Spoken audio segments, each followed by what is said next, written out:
See, I can't use it sequentially. I get to use it once per wall touch, once per, I'm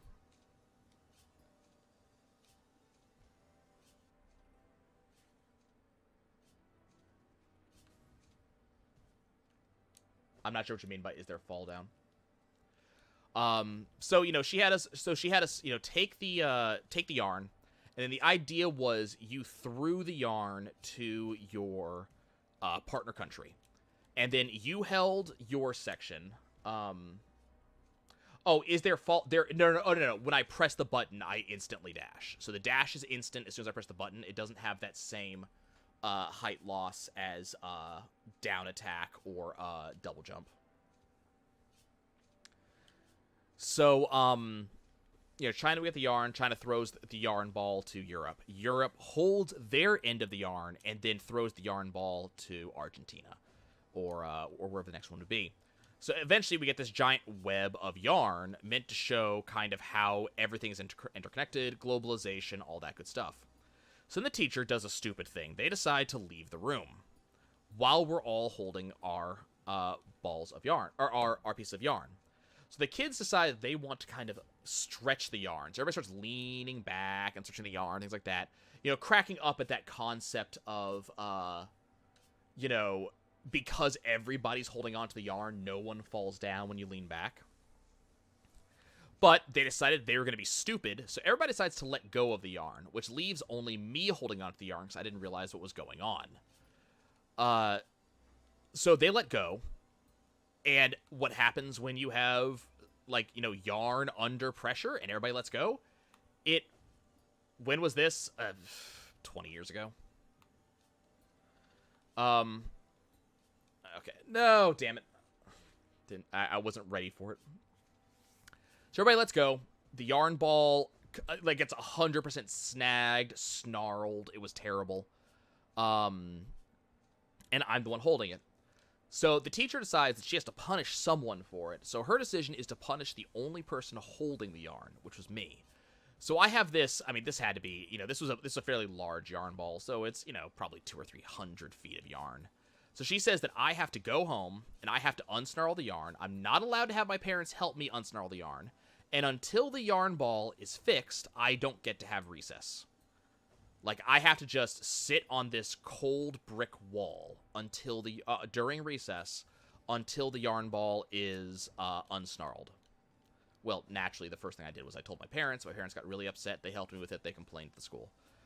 This same teacher, was still teaching a couple of years later. Some kid accidentally stood on a crayon, so her decision was to have the kid get on hands and knees and to pick all the pieces of the crayon out of the carpet. Instead of just doing what everybody else would do and get a goddamn vacuum cleaner from the janitor's closet and have the kid maybe vacuum it up. This teacher, I thought she was terrible. I don't even remember her name anymore, but I do remember the actual event.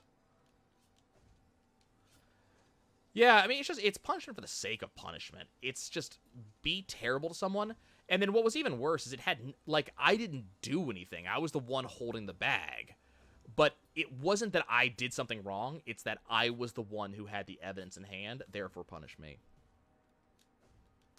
I didn't have a lot of bad teachers as a kid. Me and school never went well together. But why someone needs to be punished? Because someone did something wrong, obviously. Therefore, you have to punish someone in order to maintain authority in the classroom, right? Isn't that how that works? So the problem is that before that asked what happened, she didn't care. She didn't want to unwind the ball of yarn on her own, I guess. Damn, I was hoping to dash and fall and do a bounce there.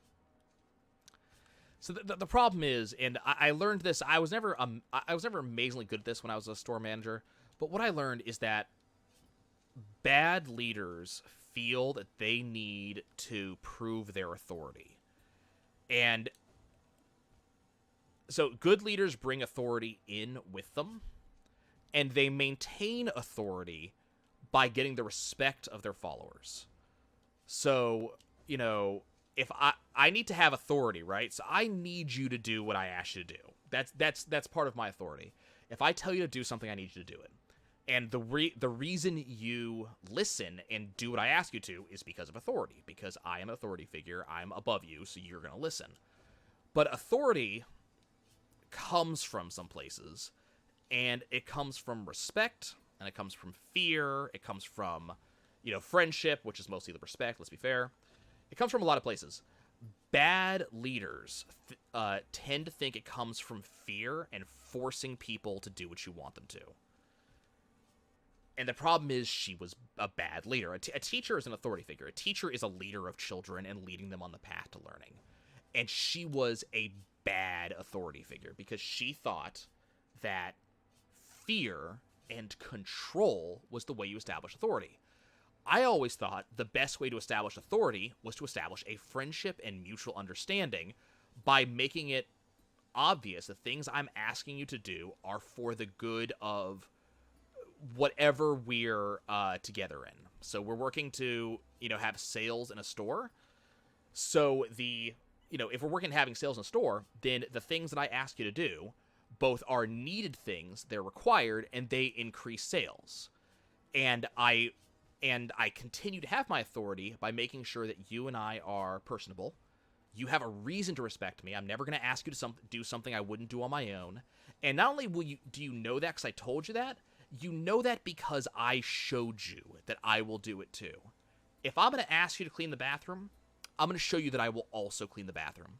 I might not do it more than once because that's kind of why I have you there. I have other shit that I have to do.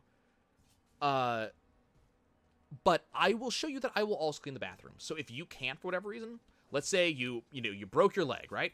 You can't clean the bathroom, I'll go clean it. Now I need you to do it when you're able to because I have other shit that's important for me. But I'll do it.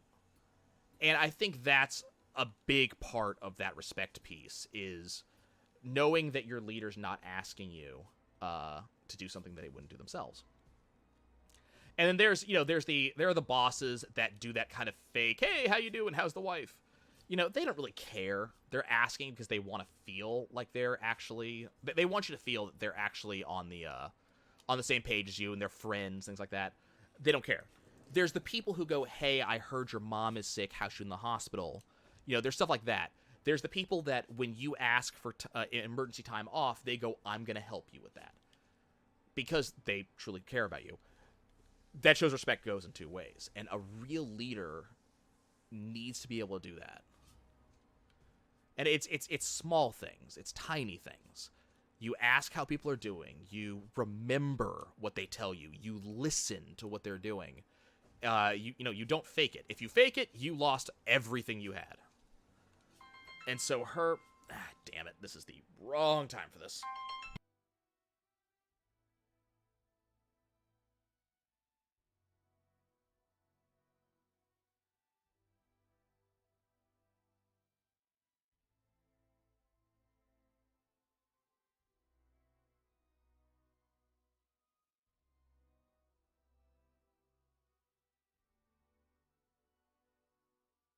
Okay, let's see if I can actually do... Oh, no, I was not going to be able to do that. Did not have the time. Now, I would make a very terrible president. I don't know enough to be able to do that. Like, I've seen a lot of things about leaders, and some of them I agree with. And remember, I spent 3 years as store manager running multi-million-dollar stores. I spent 2 years before that being an assistant manager. Like, I have a decent idea what I'm doing. I never had a huge set of employees, but I always had at least 5 or 6, and multiple people under me. I consider that to be a really weak statement, Base. I feel that is a terrible statement.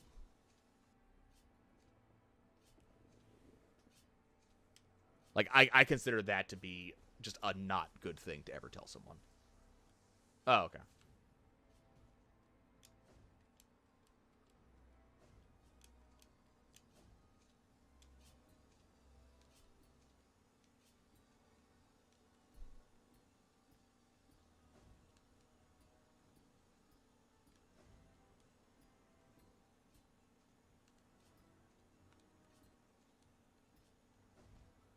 God damn it, I'm still too high. I'm trying to remember how I did this. the last time I did this.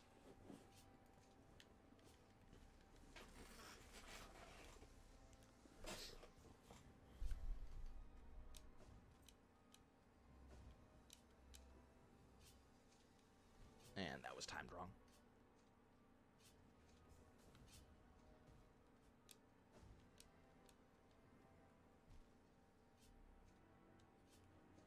Nah, I had the timing down.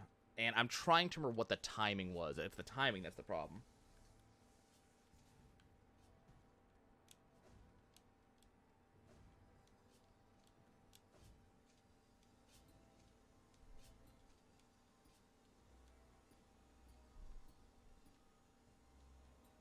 I'm trying to figure out again what my timing was here.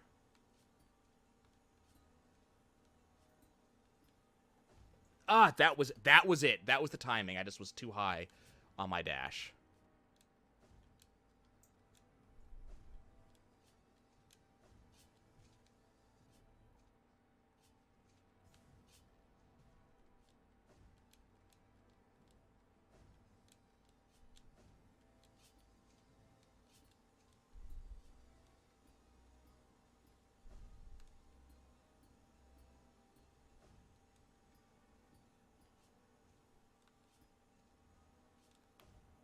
Ah, damn it.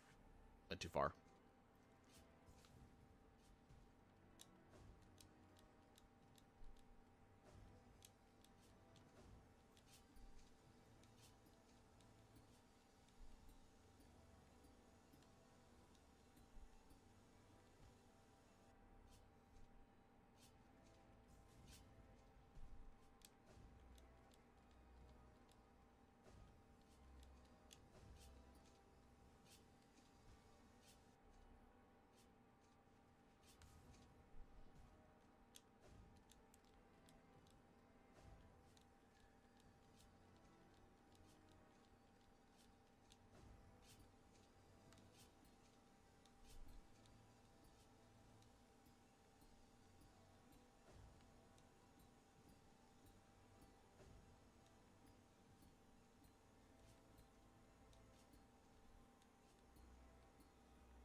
Ah, I was there.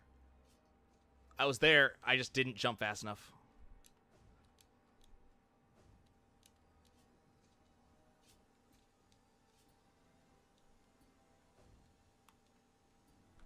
Oh, I almost saved it.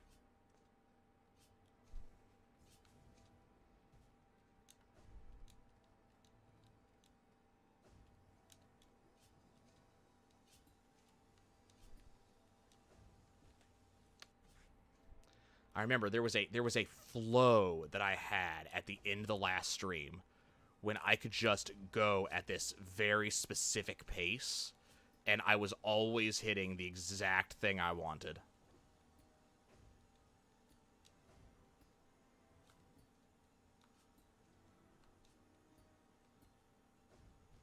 Ah, I was there.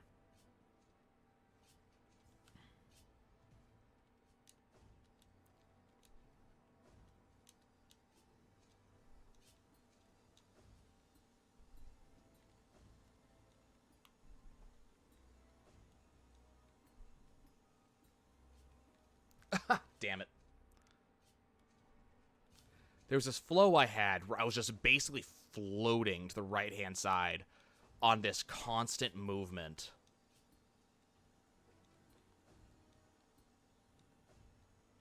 Damn, it was kind of like that. I just screwed up my timing.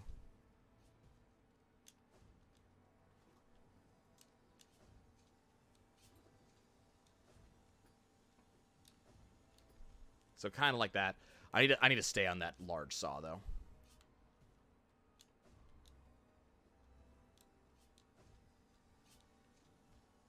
And I hovered a little bit too long. Oop. Don't know what I was doing there. Hovered a little bit too long in the air there. But that's what I need to do, because doing that gets me to that final saw at the right time. I need to bounce kind of like twice on the final saw and then go underneath.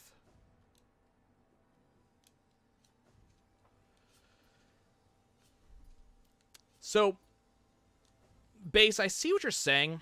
I disagree with it. I don't disagree because you're wrong. I disagree because you're right, but the reason you're right is because of your audience. The problem is you have a bunch of kids.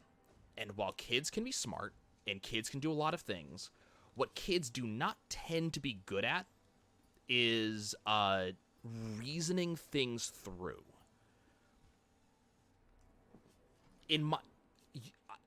I don't think that a leader should ever tell a subordinate that they need to follow the rules because those are the rules. Yeah. I don't think it should ever be because those are the rules. It should be because we have a reason for this rule, and this is the reason. So the reason we follow this rule is because of this. This is what caused the rule to come into place, and this is why we use it. There should always be a reason, and it should be a reason that makes sense to your subordinate.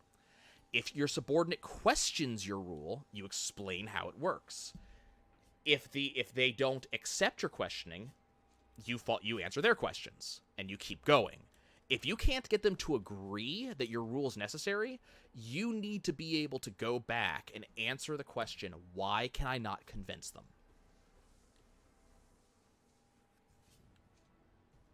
Well, they might still be wrong. You might not have the answer to why they're wrong. They might still be wrong. I have to acknowledge that. Not every person that questions your rule is correct. You know, that is just anarchy. It really is. If there's a reason for the rule, we should be able to explain it. I might not be able to explain it right now. I might have to get back to you on that. But the point is that I will get back to you and explain why this rule is correct. And if we cannot get that explanation, then we're going to rethink the rule. But it's always there. And that's another part. It's not necessarily a failure of your... It's not necessarily a failure on your part. It's not your inability to lead. It might be you just didn't have an answer for that. You know, if someone asks you, why can I not... what's an example? Why can I not do... Okay, so retail example. Why can I not return this item? Well, we can't return this item because we lose money on it. Cool. Why do we lose money on it? Well, because I can't resell it later. Why can I not resell it? Because we can't return it to the manufacturer. Why can I not do that? Because the manufacturer won't accept it. Why won't they accept it? I actually don't know. Let me find that out for you. My rule isn't wrong. I just ran out of the information that you need to understand that my rule is wrong. Also, we're done. I'm going to turn up real quick because we're on the fight. But the point is that I have to be willing to accept that my rule is wrong and be willing to find a reason why.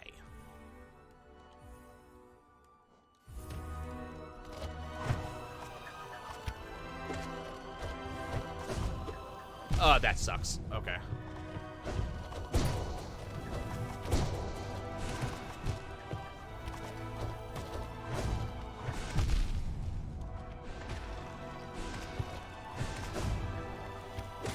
Got it.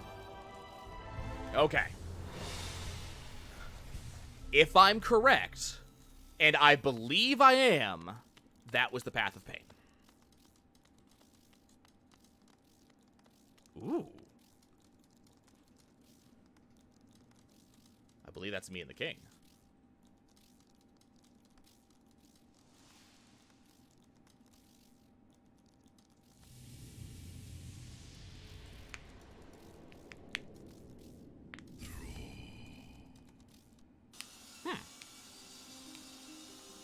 Did I look at the horns? So the one on the left looked like me.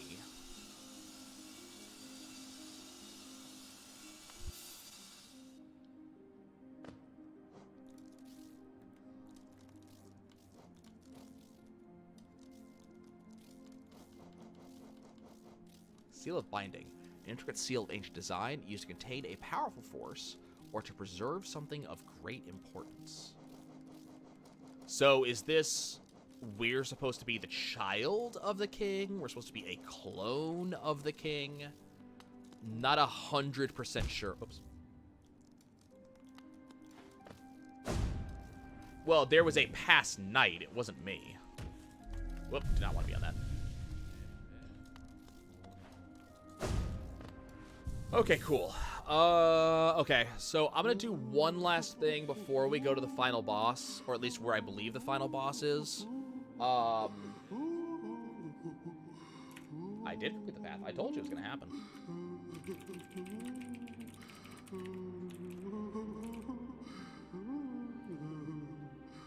I told you I was gonna do it.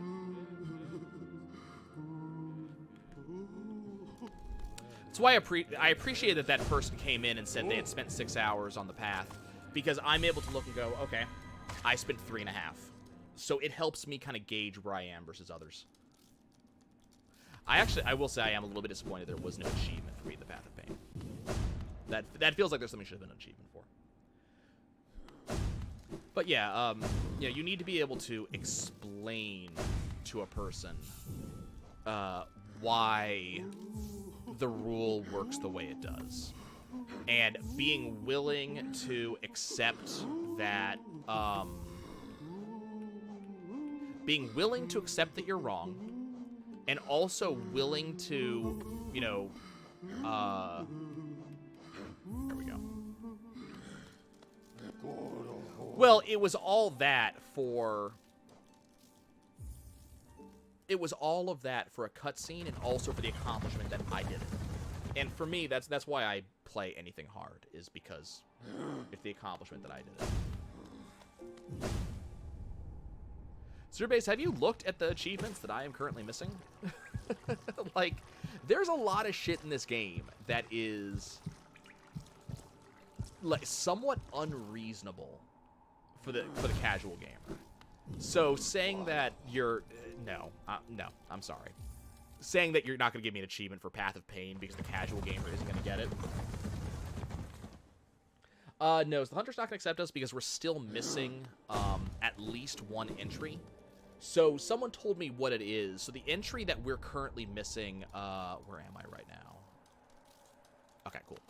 So the entry that we're currently missing seems to be the entry for the black spiny things that come out of the ground in Forgotten Crossroads. We know we're missing that one. I think I know where it is. I haven't looked it up, but I think I know where it is. So we know we're missing that entry. I highly doubt that the Hunter is contingent upon being the Path of Pain. You think there's two?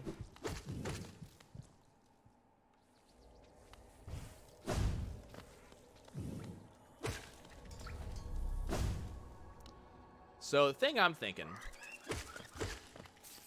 is that, okay,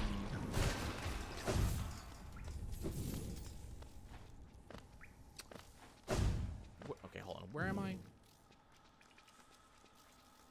Oh, I'm over there. I don't want to, wait, I don't want to be over here. You think the other one's the boss? It might very well be. I need to go up back here. I'd be kind of surprised if the Hunter thing couldn't be beaten until post-game.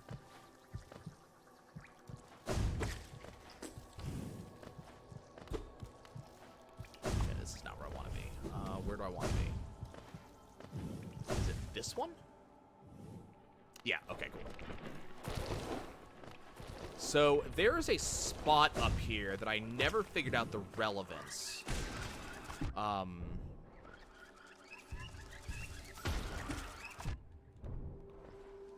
And that's right over here. I don't remember there ever being something here. Ow.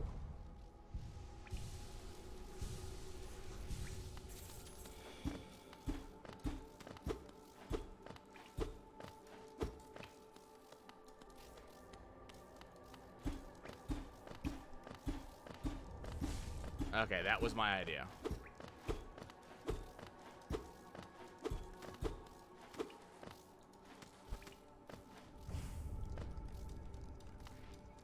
And that was not correct. So it's not here.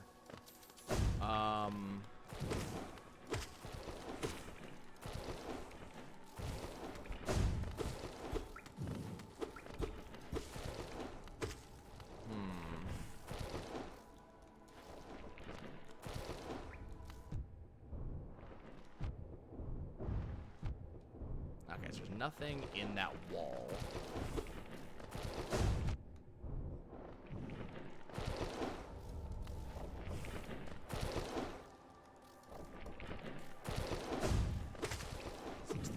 maybe?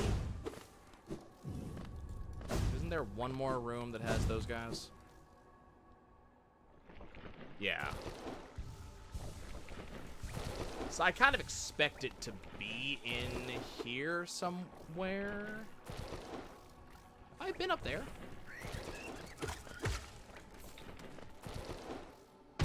Ow. Yeah, it's not down there.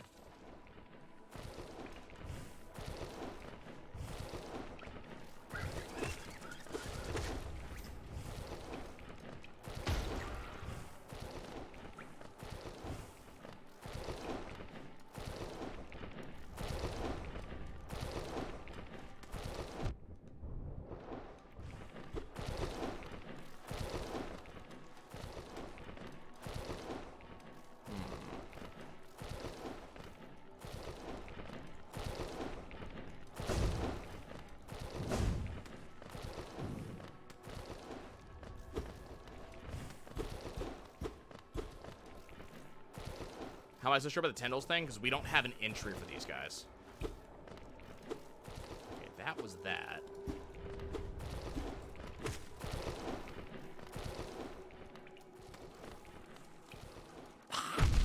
Ow.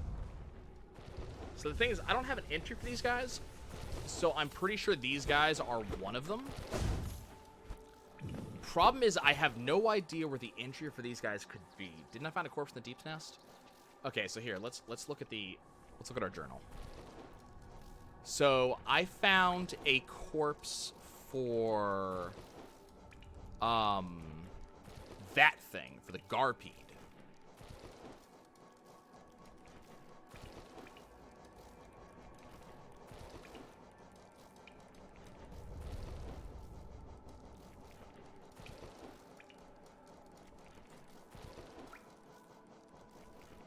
But see, I'm good.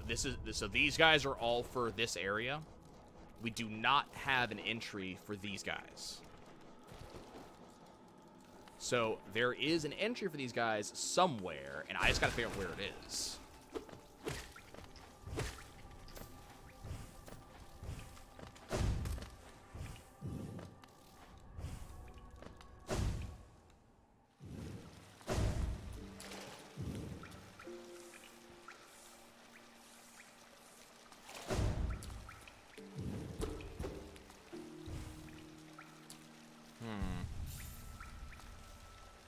Like, that's the thing. I got no idea where that entry might be.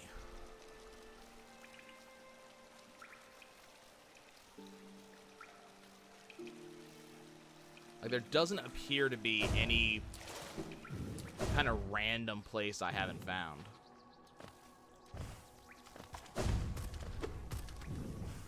At least not in this area.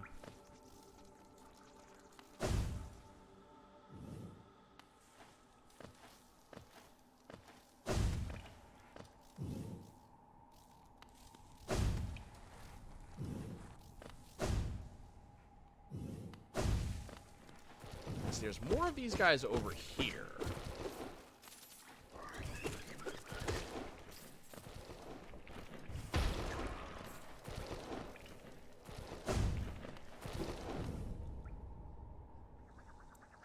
Well, usually we found, like, the remains of these guys. Oh, wait, hello. What's this? Have I been here before?